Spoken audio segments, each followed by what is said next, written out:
What's up everyone? Today we are learning Trois, the dice game. I hope that's how you pronounce it. It's a French word, T-R-O-Y-E-S. I've been told by some that's how you say it, so if you want to try to correct me in the comments down below or just share what you think about this game down below, that'd be great. Let me know if you want to get this to the live stream as soon as possible. That'd be helpful. All right, let's dive into how to play Trois, the dice game.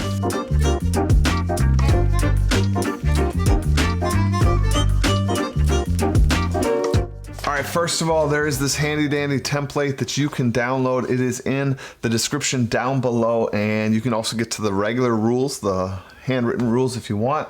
The link to this video review and rules is there as well.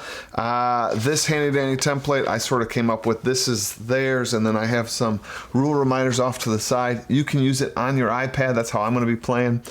And all right, let's get started. The game first begins by setting up the numbers in these various boxes up top. And this is a way the game could be variable. One player could kind of set those, and then the rest of us have to do it. For our first game, we're just going to go 1 through 6, left to right. So if you want to see, this is how I've set mine up, 1 through 6, left to right, in my 3 districts. All right, we have to roll some dice, and then we have to place them on this fantastic wheel. So here's my roll, and the first slot in the morning is that one. Then we have this one. Then we have 2 4s, and we always place the black one is considered the lowest.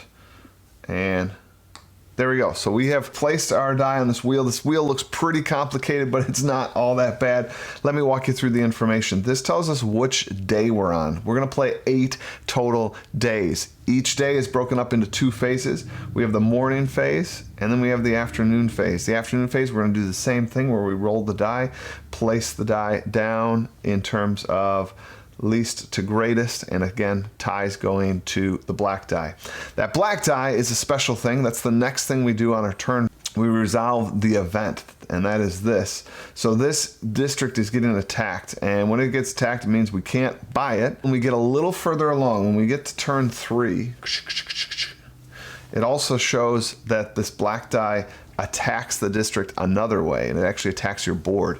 We'll get to that in a sec. All right, looking at our player sheet. The player sheet has a lot going on, and you're probably like, whoa, this is super complicated. I want to break it down. It's pretty simple.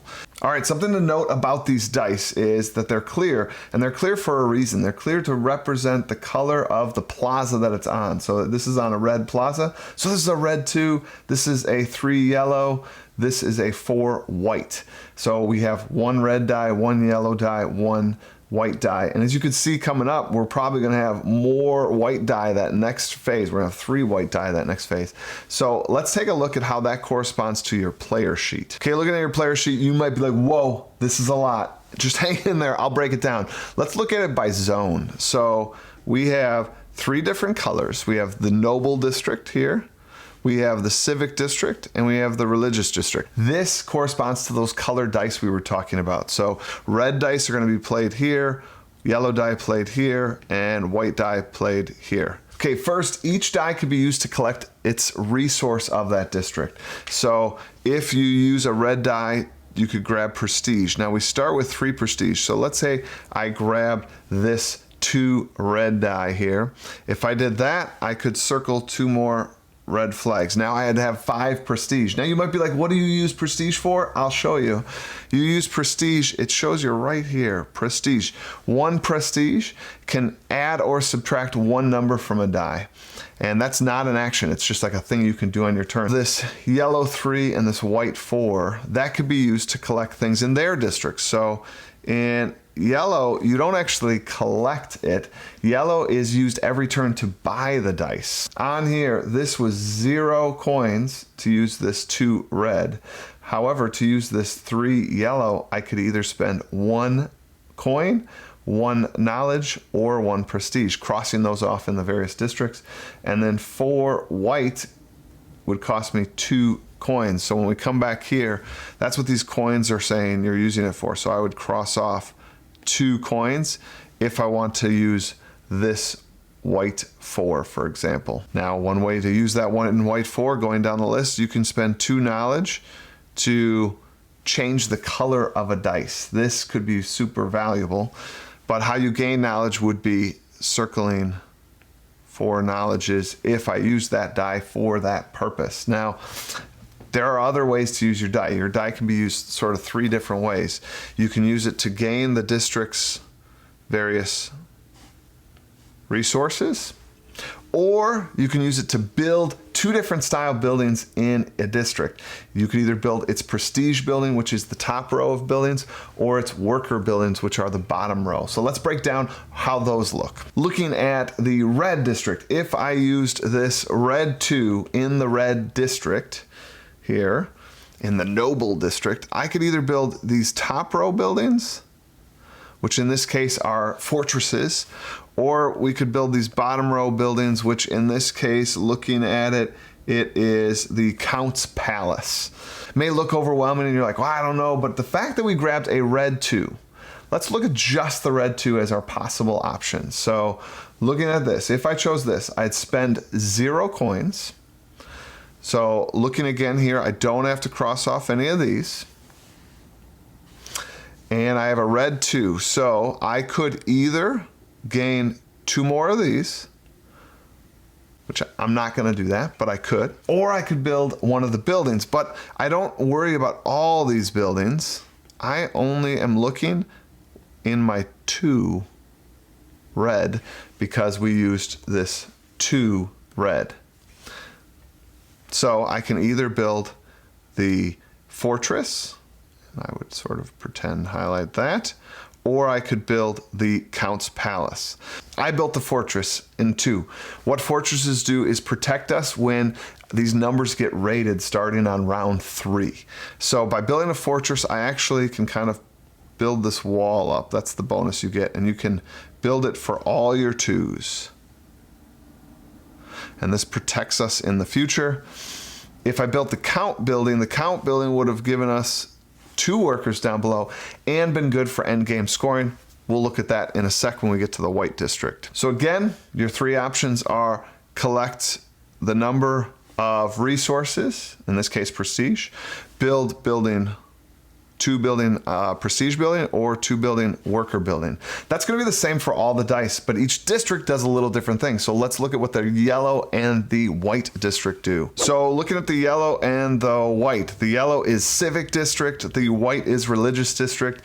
Again, looking at our dice here, we have a 3 yellow and a 4 white. If I take the 4 white, it costs me 2 coins, which I'd cross off in our civil district. If I take the 3 yellow, I would have a choice of 1 coin or 1 knowledge or 1 prestige. So looking at the yellow, it's a yellow 3. So looking at the yellow district here, I would be affecting this zone. Again, I can't build this fortress wall. That's a red thing if I build the fortress, but I don't have that. So I have the choice of this or this. Now, the worker building works the same way as up above. I would get 2 yellow workers, mark them off down below. Great for endgame scoring. The prestige building always gives you some sort of special power. And the special power in this case is all of these work the same way. It's showing you this is number of plazas or dice of that color gets the bonus. So in this case, 3 yellow, so every yellow district, so in this case, every yellow district in your part of the day. So in the morning phase, there's only 1 yellow die here. For every yellow die, you get 3 coins. Now, this doesn't include if you change die color. If you use that power, this does not affect that. So changing the die color for this won't help, which means I probably wouldn't do it because in this case, I'd only get 3 coins. But just to walk you through, if I did do it, it would mean I would get 3 of these coins if I chose that action. And because I got 3, I got an extra worker, so I would put that down below. And that would be that. If I built this building, I would get 2 workers, and I would cross those off down below. The last one to walk you through is the white religious district. We got a 4 white, so let's hop over here and see what that looks like. So again, getting used to it, that means we're affecting this portion. I could always use it to get 4 more knowledge and circle those and get the white worker, and that would be helpful. Again, knowledge could be spent 2 to 1 for a color change of a die, and at the end of the game, all of these, if I haven't mentioned it, all of them are every 2 of these resources at the end of the game you haven't spent is worth 1 victory point. So that's something to think about. All right, so the 2 other ways I can use that white for is to build the prestige building or build the worker building. The worker building is just gonna gain me 2 down below. We're used to that. But these prestige buildings here are called cathedrals, and cathedrals help end game scoring. So you see they have these various characters below them, and those characters can be found off to the side here. And then you also have this cathedral scoring into the corner. What you need to do is look at how many cathedrals have you built so far. So if we build this first one in the 4 district, we then check our cathedral scoring area here. How many cathedrals have we built? Well, 1. We built 1. And 1 to 2 cathedrals means it's a ×1 multiplier at the end game scoring for that particular building. This says yellow work buildings, for example. So you'd match this guy to this guy, and we said it's a ×1, so we put a 1 there. So at the end of the game, all of these buildings, however many I have constructed, so how that might look at the end of the game, if I had built this one and built this one, and let's say built this one, I have 1, 2, 3. 3 times 1 is 3 points. I didn't build this guy down below, so it doesn't matter. Let's say I had built 4 of those, but I never built this. I never built that. Well, then that's ×0, so 4 times 0 is 0 points. So you can see how these really amp up scoring, and what I love about it is you almost want to save building that cathedral for later, but you'd almost have to build other cathedrals so that you get the one that you want to be a higher multiplier. Interesting thing to think about, especially when we haven't talked yet about raiding your town. You might not get the chance to do what you want to do. So we're going to talk about that in a sec. But, all right, one of the other things I wanted to show you about this board is a little shared bonus.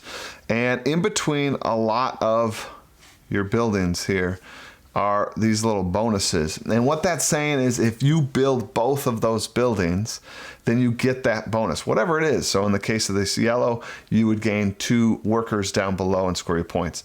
In case of the white here, you would gain 3 more knowledge, and you'd put that down below. So these can be nice little unlocked bonuses. Speaking of other unlocked bonuses, we have these bonuses on these tracks. And if you get all 3 of these to that level. So if I had circled 3 reds, 3 yellows, 3, if I got that all the way, I would get these bonuses. In this case, if I got all 3 here, I would get to choose one of these buildings and build it. Same when I get up here.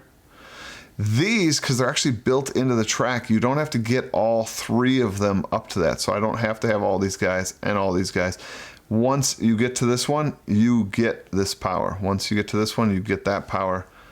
And same for the end. If you get to this end, you get this, and you can mark those on their particular areas. Need to get to the final thing I kind of want to go over is this idea of rating your player board. Day 3 and beyond is where the real craziness begins, because we get this raid symbol. So when we roll our die and we place ours, so now the day phase starts here to here.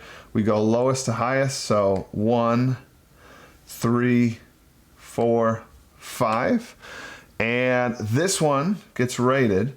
And so again, means we can't buy that tile, we can't use it at all. So now this totally matters also for our player board.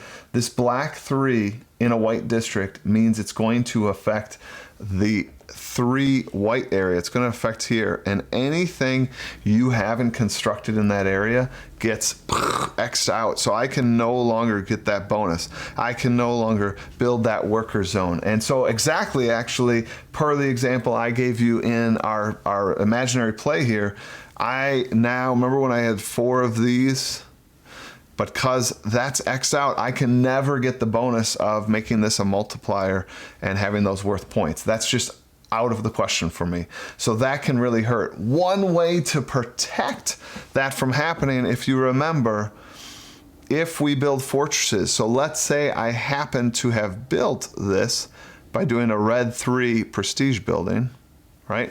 I get to then put this wall around all my 3s.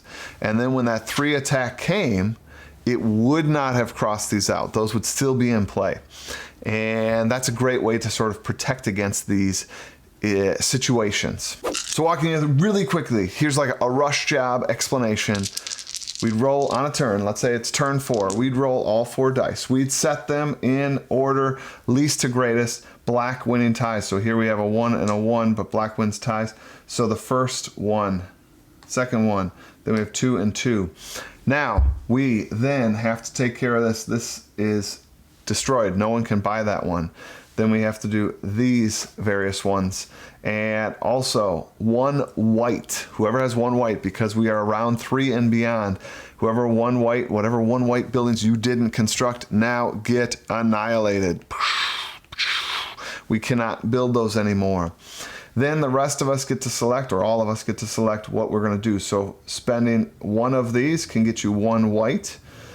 We just ruined 1 white, so we can't build 1 white. We could use it to make 1 white flag. That's not great. We could use some of those other bonuses to change color or change number here to maybe affect a different spot. We could get a 2 yellow or a 2 yellow again. We would all do that. That would be the morning phase. We pick these all up. We flip this one over, lock it back in place. We do the afternoon. We roll and we get 1, 2, 2, 4. Now this one, 1 white again destroyed, which we already destroyed, so that doesn't really hurt us. Then we buy 1 of these, do 1 of those. We then flip this, put it back in place, take these off, and click this one up 1 more and do another day. And we're going to play that till we get to 8. And then the game is over. That's it for Trois, the dice game. It is a fabulous dice game that I can't wait to get us playing. I know it looks a little more complicated, but again, if you really see it, it is kind of just a repeat of each of those districts, kind of just a different theme, but they're the same, really. I would love to hear from you down below if you want to play this game. Let's help get this to the table by having some comments down below to get this to the table. Also, I'd love to just hear from you and what you think of this and the rest of the community. Some encouragement, talk to each other. I love it. I really want to get this one to the table. I can't wait. All right, everyone. That's all I have for you today. Hopefully you've made it this far in the video. If you have, thank you so much. Like and subscribe to this channel. Hit the bell notification so you know when we're playing these games as well as the other things. If you're a teacher, check out all the other things that this channel has to offer. That's all I got for you today. Take care.